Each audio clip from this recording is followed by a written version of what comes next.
kali ini. Dan itu sebenarnya tema yang diangkat dalam platform ASEAN 2025 ini, inclusivity dan juga sustainability. Keterangkuman itu yang menjadi asas kepada platform ASEAN 2025.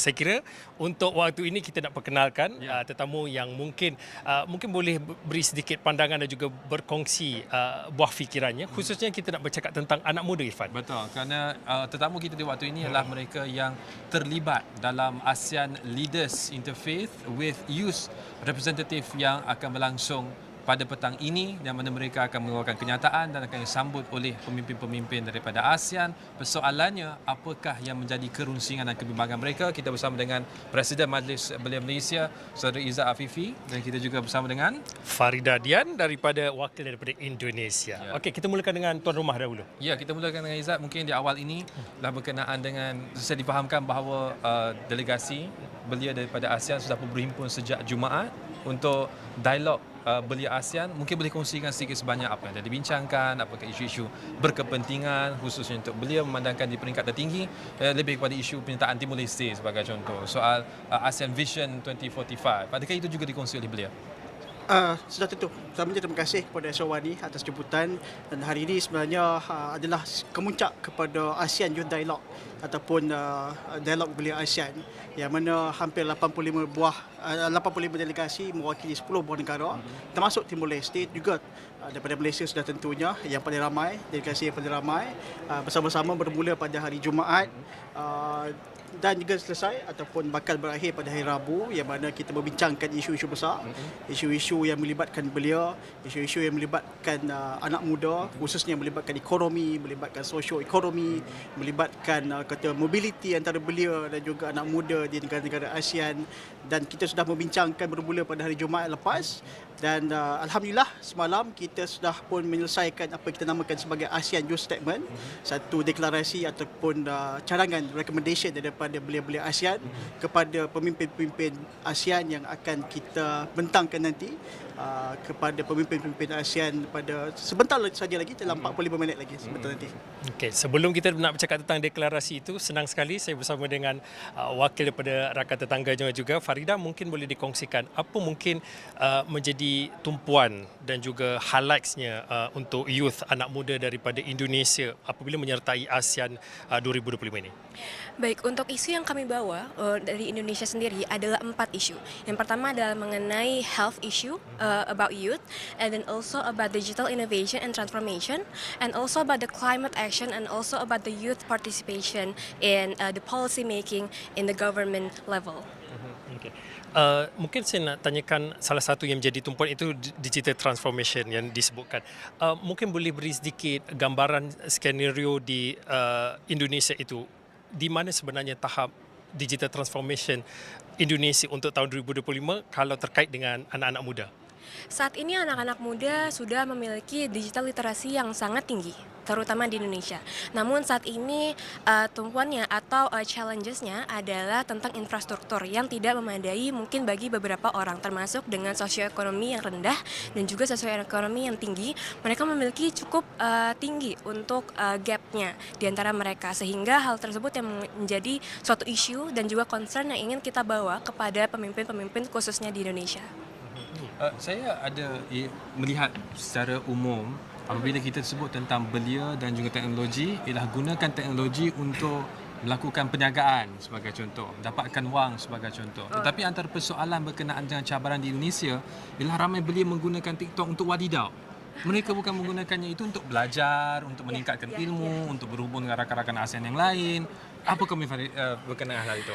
Betul, memang mungkin ini tidak hanya terjadi di Indonesia, namun juga di seluruh negara di ASEAN, bahwa ternyata pemuda saat ini menggunakan teknologi tidak hanya sebagai consumer, tidak sebagai producer atau creator seperti itu ya. Namun di Indonesia sendiri trendingnya adalah saat ini banyak sekali anak-anak muda yang sekarang menggunakan sosial media, khususnya di TikTok ataupun Instagram, untuk membuat suatu konten yang dimana nantinya pastinya pastinya memang akan membuka suatu economical value. Tetapi selain itu membuat mereka memiliki creative thinking juga yang membuat mereka semakin kreatif dan juga memberikan dampak juga bagi sesama pemuda. Seperti itu. Tapi untuk berlaku adil dan seperti apa dikatakan Farida, ini isu ataupun masalah ini bukan hanya di Indonesia. Kita bercakap tentang gap ataupun jurang transformasi digital itu. Saya kira di Malaysia itu pun ada isunya. Mungkin Izzat pun boleh kongsikan pandangan. Sebab itu untuk makluman Irfan dan sebagainya dan juga sidang media, sebenarnya antara perkara yang kita bincang agak panjang semalam ialah ethical usage of AI dan juga teknologi. Pada mulanya kita membicarakan tentang teknologi secara general, tapi setelah itu antara perkara yang kami bincang panjang, hampir 1 jam kita bincang secara panjang, ialah tentang penggunaan teknologi secara etika. Maknanya bukan hanya kita memberikan penekanan tentang digital literasi berkaitan tentang penggunaan digital, penggunaan teknologi dan sebagainya, tapi pada masa sama ialah bagaimana untuk kita menggunakan secara beretika kepada anak muda dan juga kepada belia. Dan juga ini perkara kita bincang panjang semalam sampai lewat malam kita membicarakan dan juga untuk memastikan perkara ini dimasukkan dalam statement. Pada mula tidak ada dalam statement dalam kenyataan belia Malaysia ataupun belia ASEAN, tetapi setelah kita bincang, kita hampir perdebatkan semalam, makanya kita masukkan antara perkara yang kita masukkan dalam statement ataupun kenyataan belia ASEAN pada tahun ini ialah berkaitan tentang penggunaan digital ataupun penggunaan etika yang lebih beretika. Sebab itu sebenarnya di peringkat Malaysia juga saya rasa ada statement atau artikel 2-3 hari yang lepas ialah budaya wadidau ni pun sudah mula masuk ke Malaysia. Ini juga satu perkara yang harus kita perhatikan dan kita perhalusi. Sebab itu antara fokus utama dalam kenyataan belia ASEAN pada tahun ini ialah berkaitan tentang literasi ataupun literasi digital, yang mana bukan hanya kita memberikan pendidikan bagaimana nak menggunakan digital, menggunakan teknologi AI dan sebagainya, pada masa yang sama bagaimana kita nak memanfaatkan teknologi itu ke arah yang lebih baik, ke arah yang sepatutnya digunakan dan bukannya menggunakan seperti mana orang kata memohon ataupun mengemis secara digital di peringkat digital lah, di peringkat belia ASEAN kita. Persoalan saya mungkin gambarkan kepada kita, bincang panjang, berhujah, apakah hujah-hujah yang dibangkitkan itu untuk manfaat penonton kita yang menyebabkan ia panjang? Adakah cakar bercakar ataupun bersetuju tapi perkhususannya berbeza? Dia tidak, maknanya pada mulanya secara general kita menggunakan perkataan digital literacy ataupun literasi digital. Tapi pada masa sama banyak delegasi-delegasi mengatakan literasi sahaja tidak mencukupi untuk belia kita. Sebaliknya kita mahu mereka menggunakan digital ataupun teknologi ini secara beretika supaya mereka faham apa penggunaan teknologi ini, bagaimana nak menggunakan. Dan kita tahu bahawa isu-isu kata jenayah cyber juga makin lama makin besar, makin meninggi di peringkat Malaysia malah di peringkat ASEAN. Sebab itu kita berbincangkan bagaimana kita nak meletakkan bahawa kata digital ataupun penggunaan secara beretika ini antara perkara yang perlu kita beri keutamaan pada kenyataan kali ini. Ini sesuatu yang menarik apabila dikatakan pemimpin-pemimpin belia baik daripada Malaysia ataupun wakil-wakil di peringkat ASEAN ini sudi melapangkan atau meluangkan masa yang begitu panjang untuk berbincang satu perkara yang cukup penting terkait juga tentang anak muda. Tapi mungkin pada waktu ini Izzat, bagaimana nak melihat tentang kefahaman golongan anak muda tentang ASEAN itu sendiri? Kerana kalau kita bercakap tentang ASEAN, wajah ataupun profilnya diletakkan terlalu tinggi hanya di peringkat-peringkat menteri, peringkat-peringkat ketua-ketua menteri, tetapi anak-anak muda juga ada peranannya untuk ASEAN ini. Semestinya. Dia juga kita bincang juga agak panjang, iaitu bila kita bercakap tentang ASEAN ini bukan hanya sekadar sebagai satu organisasi rantau. Sebaliknya sepatutnya di satu organisasi yang mana seluruh rakyat dan juga seluruh masyarakat daripada atas hingga ke bawah, daripada bawah hingga ke atas tentang faham apa itu tentang ASEAN, apa fungsi ASEAN, dan harus mereka memperkenalkan diri itu sebagai orang ASEAN ataupun orang rantau ini. Sebab itu dalam ASEAN kita ada yang dinamakan sebagai ASEAN Identity dan juga ASEAN Way, yang mana sayangnya ramai belia kita, anak muda kita masih lagi tidak faham tentang ASEAN itu sendiri, apatah lagi kalau kita pergi jauh lebih mendalam tentang ASEAN Way ataupun ASEAN Identity dan sebagainya. Sebab itu kita membincangkan dalam ASEAN Youth Dialogue ialah bagaimana kita nak memperkasakan, menguatkan lagi identiti ASEAN. Sebaliknya, dan bagaimana kita nak membincangkan bagaimana anak muda seharusnya menjadi orang terhadapan dalam membawa isu-isu ASEAN. Bukan ASEAN hanya membicarakan tentang isu-isu besar ataupun politik semata-mata, sebaliknya ia mestilah kata organisasi yang berasaskan akar umbi. Sebab itu antara statement yang kita nyatakan, yang kita keluarkan ialah seharusnya banyak lagi program-program antara negara-negara ASEAN, khususnya di peringkat masyarakat, di peringkat belia ini kita tambah baik dan juga kita perbanyakkan. Dan juga yang keduanya ialah bagaimana untuk ASEAN Identity dan ASEAN Way itu harus kita perkasakan. Dan walaupun kata perjalanan masih panjang, tapi saya yakin dan saya percaya ASEAN ini masih ada masa depan yang begitu baik kerana kata potensinya begitu banyak. Dengan hampir 30% kata penduduk ASEAN ini adalah anak muda. Maka seharusnya menjadi tanggungjawab anak muda untuk menjadi kata yang terkehadapan membawa isu-isu ASEAN ini. Mungkin soalan sama kita ajukan juga pada Farida, kerana kalau di Malaysia kita sekurang-kurang ada kajian dan agak angka daripada Institut Kajian Sosial daripada UTA, Tun Tan Sien Loh.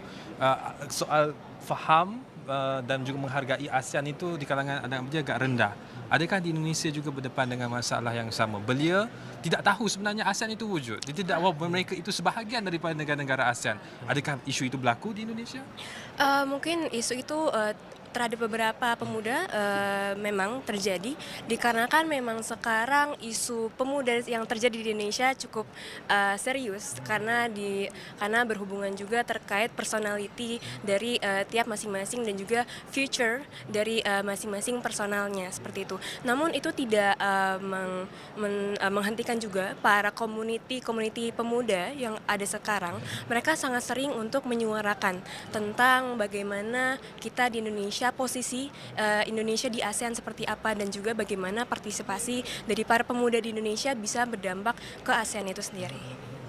Okey, saya nak beralih satu lagi, saya kira antara topik yang begitu seksis lah di mata anak muda, iaitu selain daripada kita bercakap digital dan juga AI, kita nak bercakap tentang climate change. Dia sebutkan tadi, antara yang diberi perhatian dan juga ingin dibawa.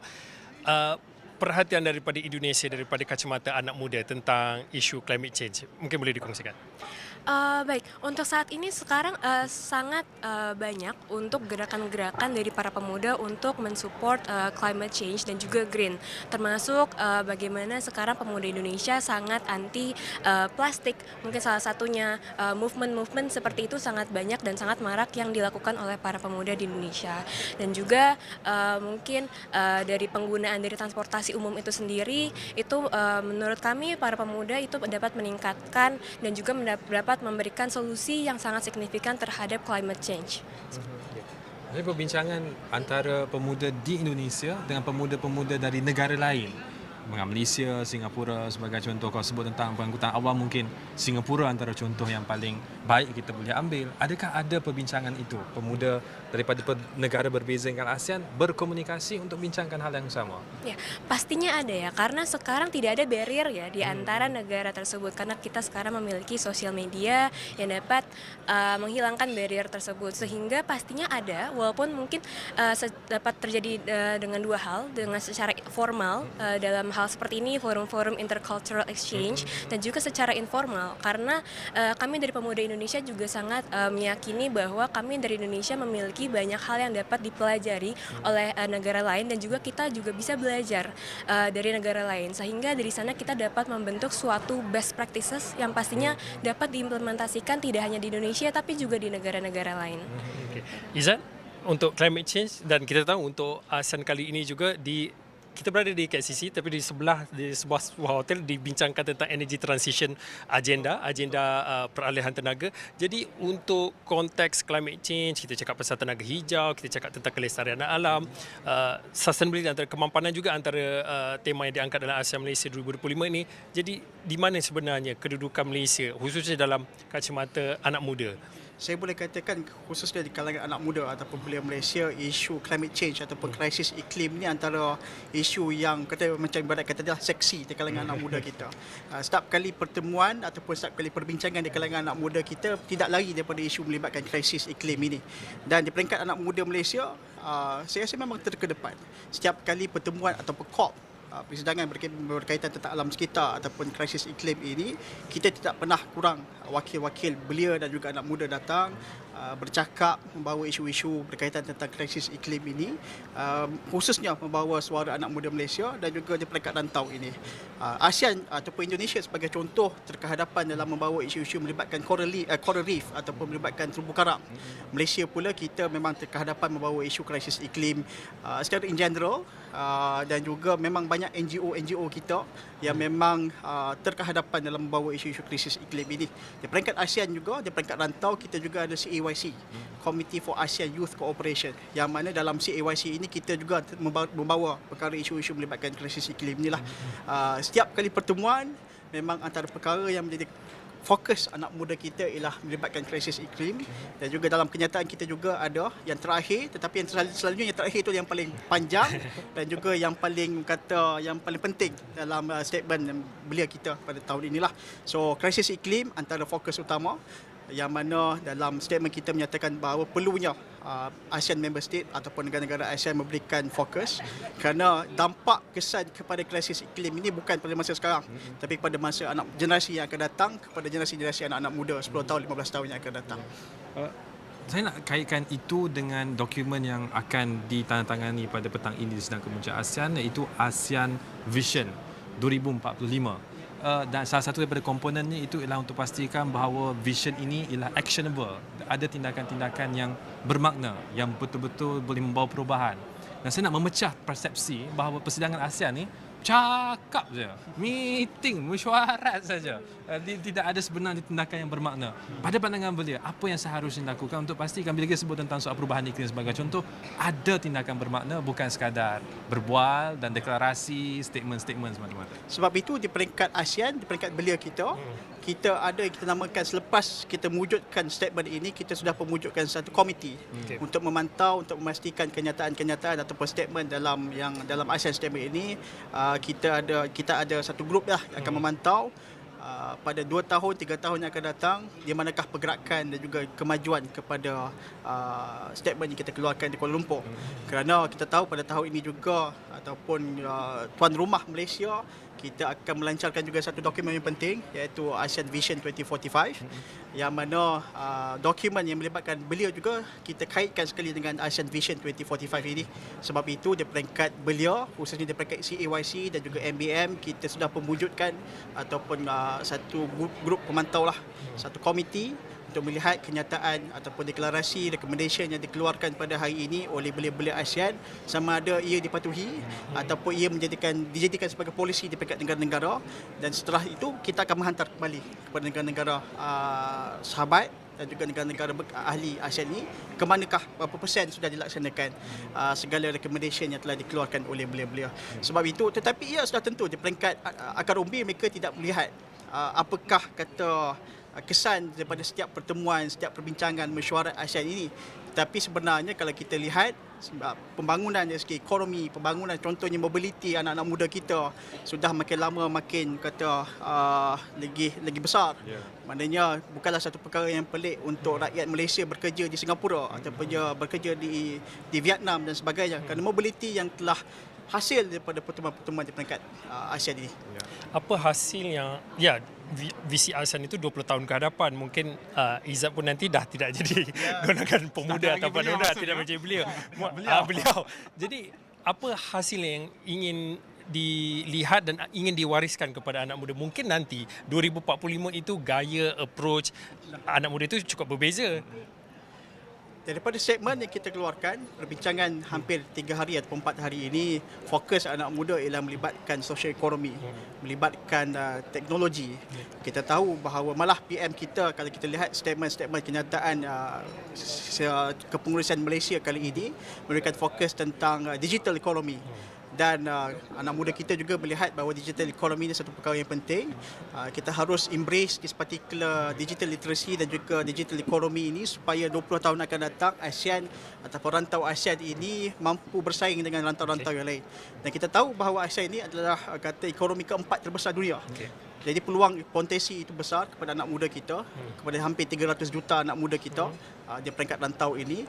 Dan saya harap pada 20 tahun yang akan datang, hasil daripada ASEAN Vision 2045 ini, juga daripada kenyataan belia ASEAN pada tahun ini, lahir orang kata satu tindakan konkret dari segi pembangunan digital ekonomi, pembangunan dari segi krisis iklim melibatkan kata perolehan tenaga dan juga teknologi baru di peringkat ASEAN. Farida, mungkin 5 tahun, 10 tahun, 20 tahun ke hadapan, bagaimana Farida membayangkan ASEAN ini? Antara trend sekarang ni, kita ada yang bekerja di Thailand, seminggu sekali ke Singapura. Dia duduk di Thailand kerana katanya lebih murah daripada membayar sewa rumah sebagainya di Singapura.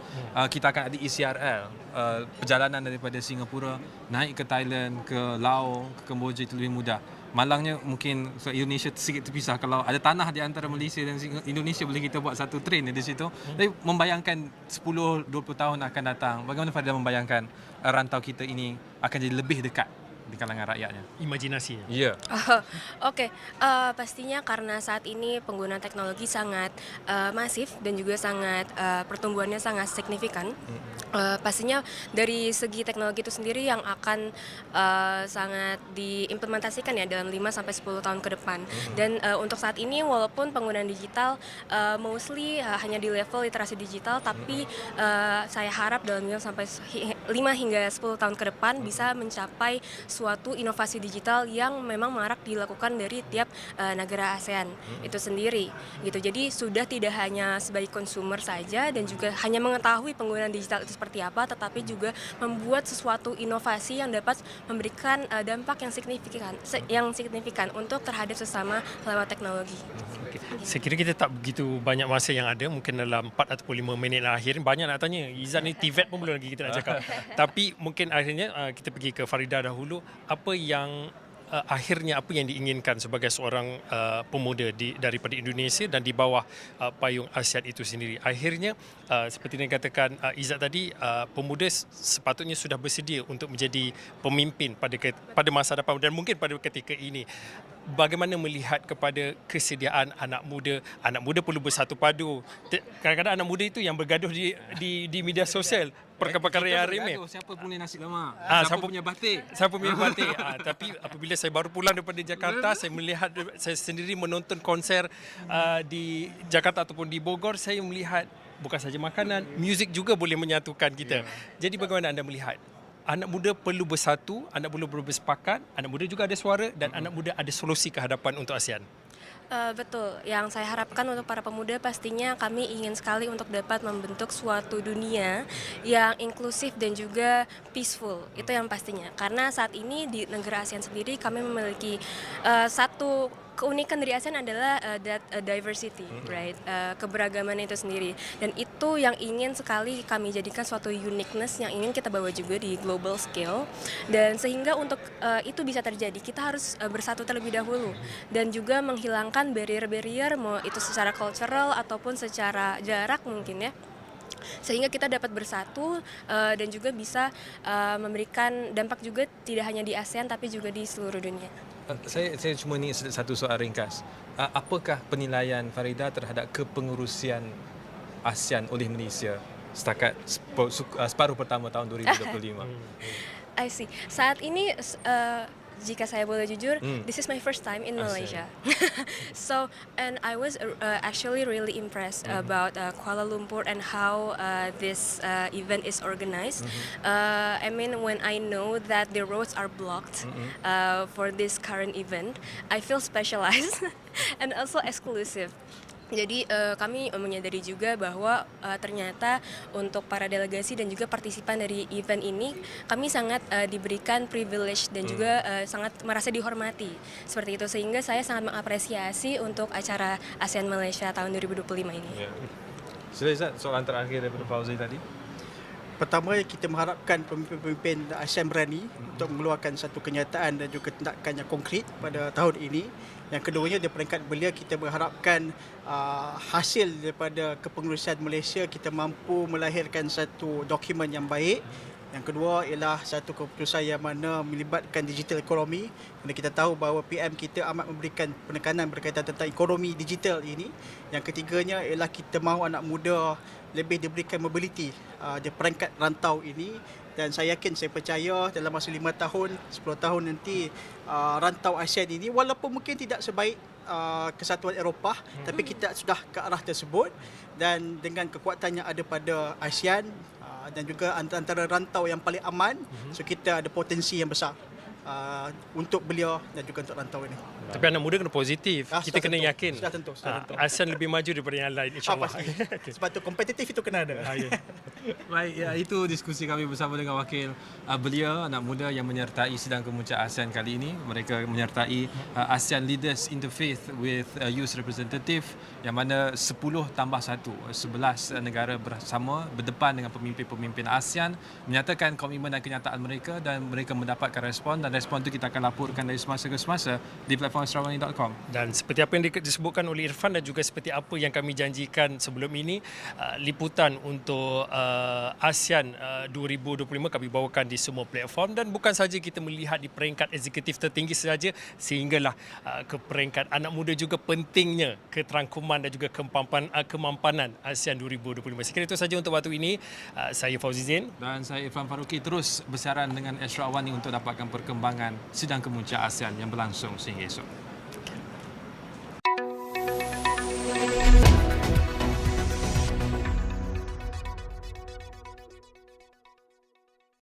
Di dalam setiap berita yang dibawa, konteks amat penting. Kami sentiasa membawakan yang tergempar dan terkini. Pastikan Astro AWANI menjadi pilihan anda, tidak kira di mana sahaja anda berada.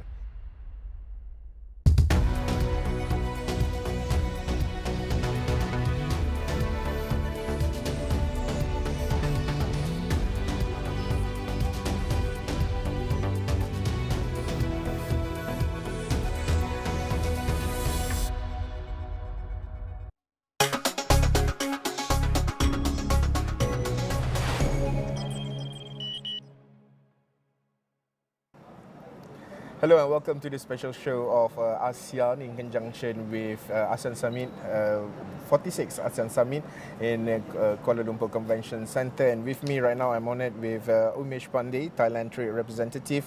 Umesh, welcome to Kuala Lumpur. Sawadee krap. Sawadee krap. My second round in as many months, I think. Oh, second round. Okay. Yeah. All right. So first of all, how does Thailand envision, especially its leadership, in strengthening intra-ASEAN trade? Yeah. Intra-ASEAN trade is something that I've said many times over the past few months, actually. It's been 6 months since I took up this position. Intra-ASEAN trade accounts for about just above 21% at the moment, which in any given circumstance is considered very low. Even your Prime Minister actually at the plenary session said that the 21.5% is disappointing. His exact words. I'm 100% with him. In any given trade between region, that should be at least twice as much. At least 50% higher, twice as much. You cannot have a 21.5% intra-ASEAN trade and hope to take the world on your stride. Today, our population is equal to that of the EU, entire EU. Our purchasing power is rising by the day, by the hour, forget about by the day. We have a situation where our population is increasing. You know, economy, in terms of economic growth, according to ASEAN's projection as well, this year was 4.7%. The last year was 4.8%, the entire ASEAN region. There's some stronger, there's some weaker, and it depends on each country. Maybe because of tariffs, unilateral tariffs, it may come down slightly, maybe just about 4%, but still relatively very good numbers if you come to think about it. So those are things where intra-ASEAN trade would be able to push that number higher, or at least help sustain that number, not bring it below that 4% growth. I hope the entire ASEAN region's growth this year is not below 4%. That's my hope, okay? Thankfully, because obviously the unilateral trade tariffs have already been pushed until at least June, end June. So we'll have 6 months to work things out. But but hopefully intra-ASEAN is trade is necessary to push it forward. So, Yeah, Umesh, we know that ASEAN are we have like multicultural, and our economies are so different. You know, I mean, differ to each other. For example, like Singapore, we have a high income and also we have middle to low. We have like Cambodia, like Laos. But basically, how we want to make sure that trade between intra-ASEAN can move forward and look for strategic collaboration or sectors or even industries that can give benefit to the whole ASEAN as a region. Yeah. good point. It's a collaborative. We have to have a collaborative effort. We cannot be competition. I always say this. If you're in competition with each other, when things are going good, you should always be in competition with each other. Yeah. Competition helps drive growth and innovation. Yeah. Okay, but when times are tough, families. I said this in the past in interviews where even families, rivalries in families are there. When somebody else comes and has a quarrel with you or fight with you, the family gets together. Similarly, today we have one of the few times that I'm trying to look for a more diplomatic word to say. I'm an ex-journalist, so it's difficult to get diplomatic words out of my mouth. Let's put it this way. ASEAN was formed at the peak of kind of a Cold War, 1960s, okay? Where there was rivalries of power. Yeah. We formed ASEAN, our forefathers thought about some way to look at how we can form an alliance among 5 countries in order for us to be able to be a neutral power or keep that neutrality, centrality of ASEAN. Yes. Today, you are back to, if I can be blunt with you, we are back to square one. Yeah. We are back to that similar situation, not same, similar situation. Yes. And if you look at that, today we have 10 members. Hopefully by October we'll have the 11th member on board. Hopefully by next 2-3 years we'll have the 12th member, PNG, hopefully will be on board. Yes, once we have that neutrality, once we take it further, then we can look at ways to manage things. But if you go back to the question that you asked me where, as I said, competition is good when times are hunky-dory. When things are good, we can be in competition, it's good. When times are bad, we can look at being complementing each other. Yeah. You are good at something, Malaysia is good at something, Thailand is good at something, we do that, what we are good at, you do what you are good at. Indonesia is good at something, let them do it. Philippines is good at something, let them do it. So these kind of meetings are there where discussions happen and say, hey, how are we going to take this further? And leaders talk to each other. There are so many bilaterals happening. I am attending 3 or 4 later in the afternoon today, and another 2 or 3 at least tomorrow. So we are looking at all these issues where we can work things out so that we can hammer them out. Let's put it this way. Yeah. And hopefully, keep our fingers crossed, we are able to get some kind of a solution. I hope so. Most of data shows that most of our produce are most likely same. Like for example, similar. Sorry. Yeah, most likely. Yeah, similar. So, how to make sure that sectors and industries compete in a healthy way and make sure that it drives intra-ASEAN trade, especially in coming years? Okay. So, suppose today you as a country, I take you as a country. Okay. Let's say Malaysia and Thailand. Let's put this for two countries. Malaysia has taken a leap forward to go into certain areas of industries where we have kind of lag behind. I'll be straight up with you. Take the semiconductor industry. Semiconductor has 15 to 20 different supply chains, if not more. Okay. You may want to be in the very high end. I'm just making this up. Okay. I don't know where you want to stand or where your government stance is. if you want to be on the top notch with the value chain, then when Thailand now is looking to do the similar thing, we should not look into that very high end, because why create that extra competition? Yeah. In that value chain, if there are 20 different ones, we can take the second most. Obviously, had my I don't even know, I should not even say this, but had my previous government taken this up, previous government meaning the government from 2019 to 2022. Okay, sorry. Yeah. I'm not going to name names, but had they taken up this idea and pushed forward with the truly high-end supply chain, then I would say a different scenario where I would say, let us take the highest end, you take the second tier. But today you have leapt ahead of us, so we normally, if I can advise, I would say let's go to tier 2 or tier 2.3 or 2.5. Not, just in order to make sure, to make sure that you don't be in competition. Similarly, when I talk about the automotive industry, we are, again, where our strength is today. Yes. ICE, we are very strong. Electric, we are coming on pretty strong. Supply chain of automotive industry in Thailand is very strong, strong. The strongest in, I would even say, entire Asia. Forget about So when countries such as Malaysia is looking into that area, or Indonesia is looking into, then try to utilize the supply chain that's there. And that will help create the intra-ASEAN trade more. Going back to question 1, okay? Yeah. While not being in competition, yet increasing the intra-ASEAN. So you don't cannibalize on each other. You want to build something? Build. But use our supply chain.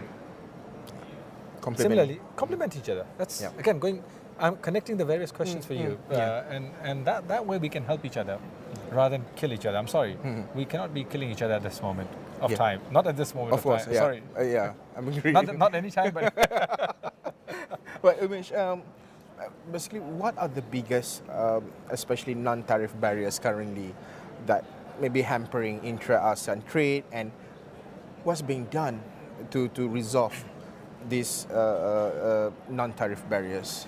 I think NTBs are issues that has been kind of a stumbling block for the entire region. NTBs on customs, custom clearance, shipment. All those are issues that we have been discussing behind the scene. We have been looking into it. The private sector keeps on giving us feedback. We keep on asking. There are ways of using digital mechanisms to clear it up. My Prime Minister, during the plenary session today, announced that we look forward to implementing some of these digital what's called DFAT, is it? By the end of this year, hopefully, okay, if things go as planned, because we are the chair. So once these things are in place, hopefully, it will expedite the process. NTBs, we need to kind of, I understand where each country is coming from for NTB, where on agri products, every country wants to protect its home turf. Obviously, politics has its ups and downs and goods and bads, and sometimes political, again, I'm looking for a more diplomatic word. You have to pacify your political base. And at times, if you allow free flow of goods and services, services okay, but goods such as agri, it agitates the population base, the masses, which could create problem for any country. So yes, those are to a certain degree understandable, but NTBs on other higher end products, I disagree with. That should be brought down. Umesh, I would like to bring our discussion into SMEs and also digital economy, because this is moving forward and how we can make sure that for example, like cross-border transaction, QR payment among the people can be used in across countries in ASEAN. How can intra-ASEAN trade basically be made more inclusive, especially for SMEs and digital entrepreneurs? Intra-ASEAN, in terms of financial transactions has already been taking shape. Yeah. We have QR payments with Singapore, Malaysia, and I think we're looking at India as well, and Indonesia as well. Yeah. And we are looking at other countries as well. So that's financial. It's in place. So once you have it with all these countries, the main kind of economic pillars, I would say, of ASEAN, and then the others will follow it. I think that should not be a big issue. I think should make things much easier, and obviously that complements along with what you're talking about, the digital payment system, and transactions being easier. I think even on the financial sector, with us meaning the stock exchange of Thailand and the Singapore Stock Exchange, and I think even the KL Stock Exchange, we have a collaboration where we have a kind of a network where we're looking at it. So in terms of digital and in terms of financial markets, we are looking at more inclusiveness. Betul. Yeah. How far we'll get, that's anybody's guess. I think it's going to take any such discussion usually involves a lot of vested powers of each country. See, I'm still not a politician, okay? Soon to be. So, it's. I think I think at the end of the day, when you get to this, the vested interest of the region and the country should be paramount. And no matter whose vested interests, whichever vested interest groups are trying to push it away, one should avoid that. One should avoid it for the sake of the country, for the sake of the future growth. And that's my take on it. So yeah, hopefully I'm not answering your question directly because things are being worked out, but some of the digital payment things are already in place. So it should be helpful for long term. Which you mentioned about politics just now. We can't run from geopolitics and also global trade realignment, protectionism. Has there been a realignment yet? Not yet, man. Okay.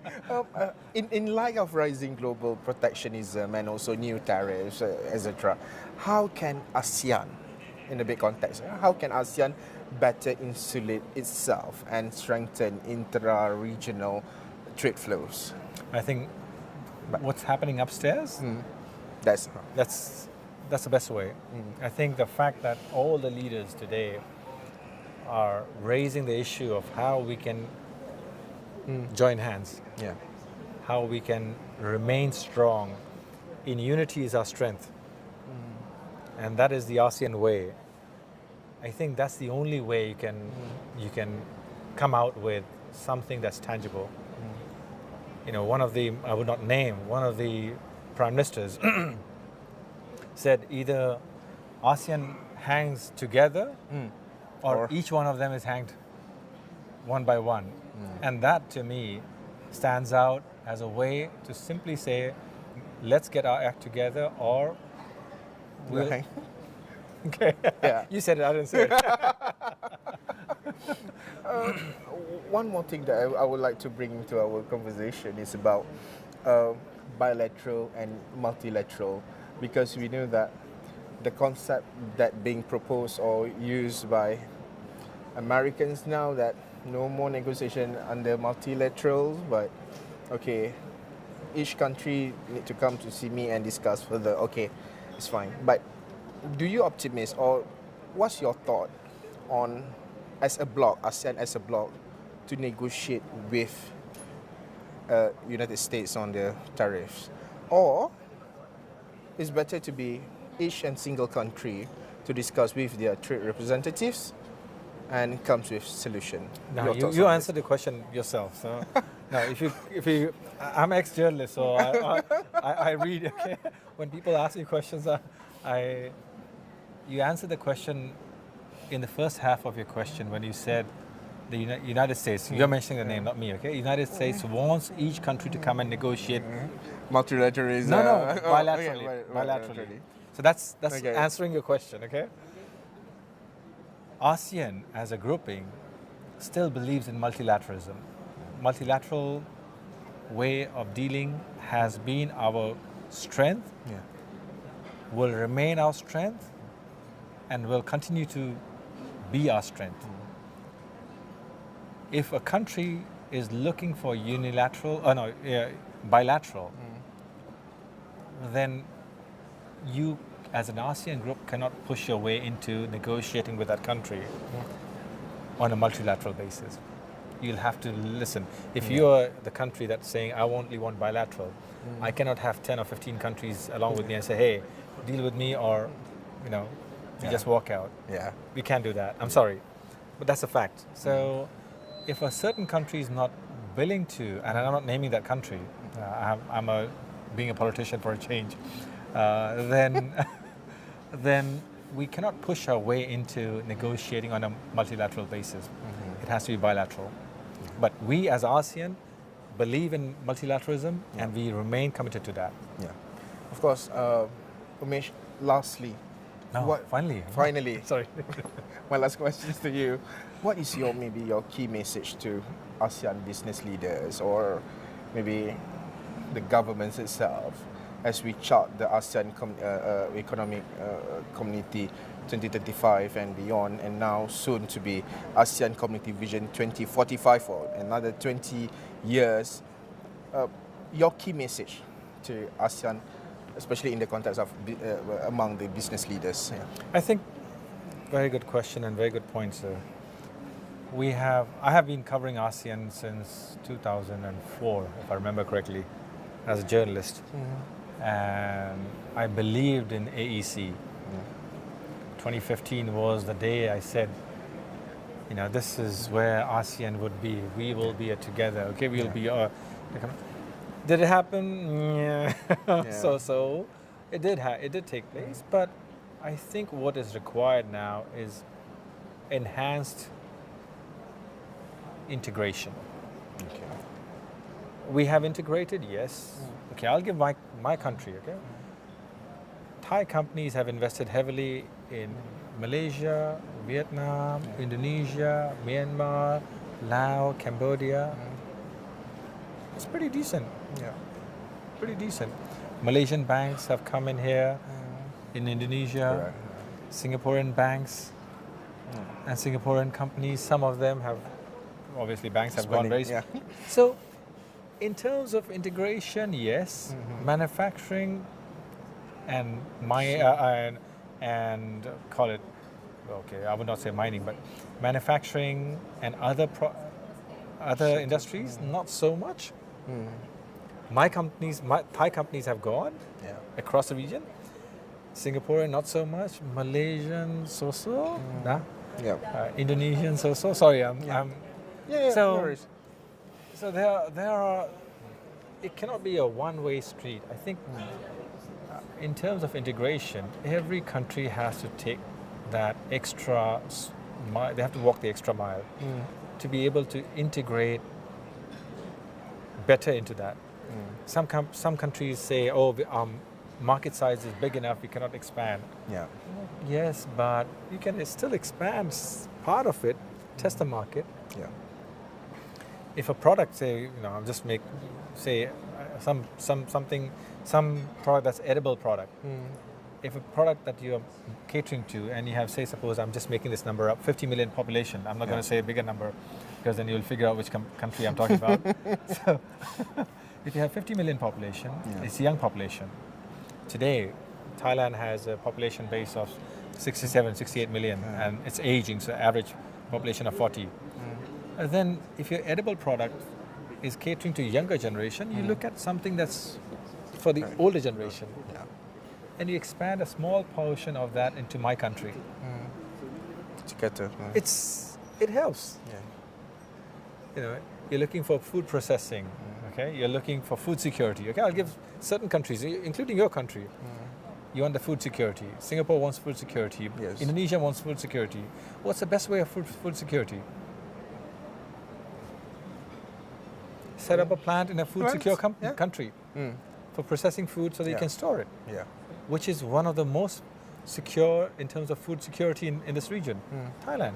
Yeah, correct. Come on, come and put your plants there. It'll help secure your food security. You ship it back to your country, processed food as well. It's a win-win for you and for us. Yeah. So again, these are things where integration will and needs to be taken forward. And that has to come from the business sector and ability to push that through. I'm glad, you know, one of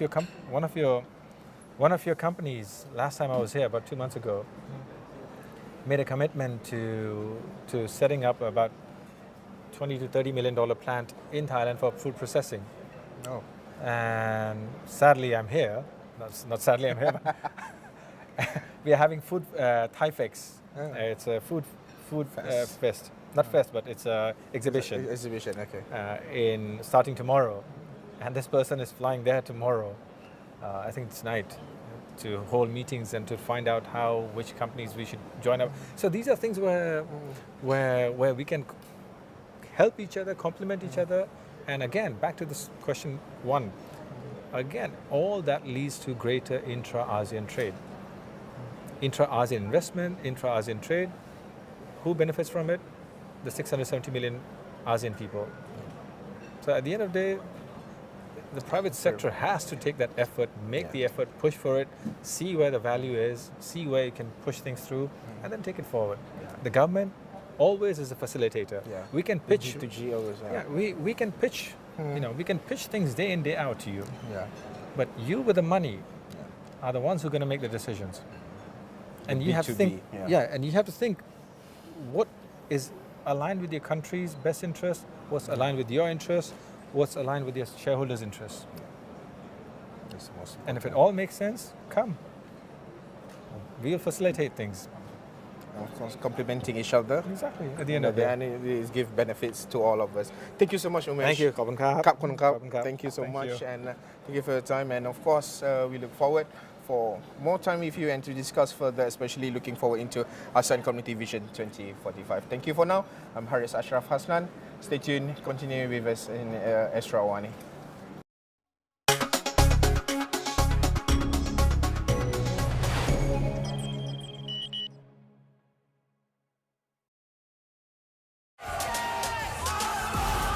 Bermulanya di sini. Kita betul amat mencabar kerana kita berrokan. Ritual sebelum naik pentas macam nak hilangkan nervous kita orang. Oh ya. Dia tak macam reality show lain. Ikuti kisah perjalanan mereka ke pentas